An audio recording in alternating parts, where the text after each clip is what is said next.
Joining me now is Democratic Senator Ed Markey of Massachusetts. Senator, give us your assessment on where things stand. Skinny repeal, is this going to happen?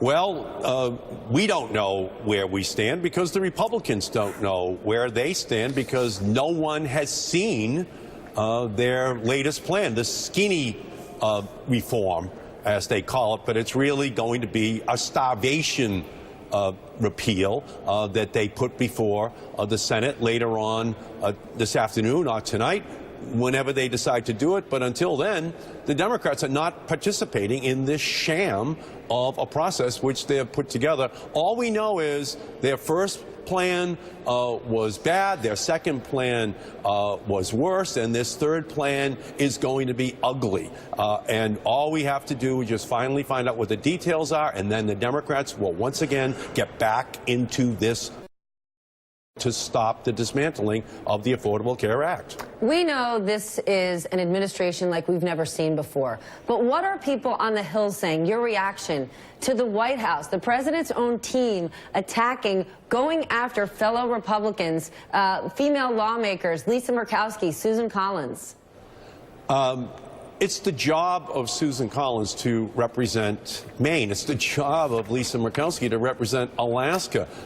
The executive has a job, but Madison and Jefferson set up another branch, the Congress, and their job is to represent the state from which they come. That's all they're doing. And so the president is trying to basically say it's the rule of Trump, not the rule of law, not the rule that set up a separate branch where people can represent their own states. And so Lisa Murkowski and Susan Collins are just doing their job. And I think that it's unseemly the way the president is attacking them for their attempts to do so. Let me talk about a method to the madness, switching topics. There's talk that President Trump is basically waiting for Senate to go on recess so he can make a recess appointment to replace Jeff Sessions as Attorney General, put somebody else in, and finish up, get Bob Mueller out of the picture, and get this Russia investigation over and done with.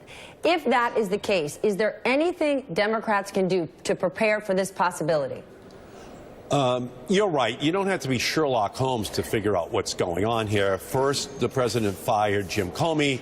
Now he's putting Jeff Sessions into play, and it's all then intended to get rid of Bob Mueller so that he can close down this Russia investigation. What we're going to do is to make sure before we leave that the Republican Senate is put on notice that if they participate in this kind of a process, short circuits an investigation that goes right to the heart of the validity of a presidential election to determine whether or not the Russians compromised it in collusion with the Trump administration, that there is going to be a protest by the Democrats, and I believe by the American people, that is unprecedented, going all the way back to the Nixon administration. It will create a constitutional crisis. We're going to let the Republicans know that. And in my opinion, there are going to be Republican senators who themselves will protest if the administration tries to, in fact, short-circuit the confirmation process so that Trump can then have someone who will rubber stamp all of his wishes on the Russia investigation. But beyond a protest, protests don't seem to bother the president. I'm not even sure he knows the Women's March took place. He's never acknowledged it. Beyond a protest, is there something legally Democrats can do before you leave Washington to stop this from potentially happening? We are going to need some Republican senators to stand up.